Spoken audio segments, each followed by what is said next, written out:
আসসালামু আলাইকুম, welcome back to SK blogs. আপনি যদি নতুন বাইক কেনার আগে কনফিউজড থাকেন কোনটা নেবেন, কোনটা আপনার জন্য বেস্ট হবে, তাহলে আজকের ভিডিওটি আপনার জন্যই। এই ভিডিওটা শেষ পর্যন্ত দেখলে আশা করি আপনার ডিসিশন নেওয়া অনেক সহজ হয়ে যাবে। নাম্বার ওয়ান, নিজের প্রয়োজনটা আগে বুঝুন। সবার আগে একটা প্রশ্ন, আপনি বাইকটা কেন কিনতে চান?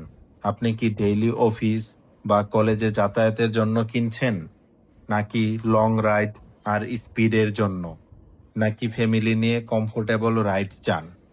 যদি ডেইলি ইউজ বেশি হয় তাহলে মাইলেজ আর কমফোর্টকে প্রাধান্য দিন।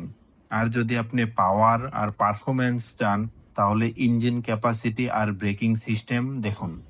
অন্য কাউকে দেখে বাইক কিনলে পরে আফসোস হতে পারে, তাই আগে নিজের প্রয়োজন বুঝুন।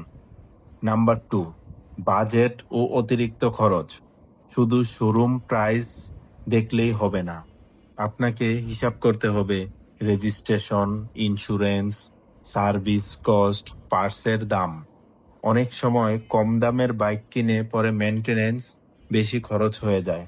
যদি আপনি ইএমআইতে কিনেন তাহলে মাসিক কিস্তির চাপটাও মাথায় রাখুন। নাম্বার থ্রি, মাইলেজ না পাওয়ার। অনেকে শুধু মাইলেজ দেখে বাইক নেন, আবার অনেকে শুধু স্পিড আর লুকস দেখেন।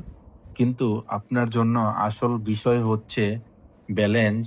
যে বাইক আপনার বাজেটের মধ্যে ভালো মাইলেজ, ভালো ব্রেকিং আর কমফোর্ট দেয়, সেটাই আপনার জন্য বেস্ট চয়েস। শুধু স্পিডের জন্য কিনে পরে তেলের খরচ নিয়ে চিন্তায় পড়লে লাভ নেই। 4 নম্বরে যদি বলি, টেস্ট রাইড খুবই গুরুত্বপূর্ণ। রিভিউ দেখে কখনো চূড়ান্ত সিদ্ধান্ত নেবেন না, নিজে টেস্ট রাইড দিন।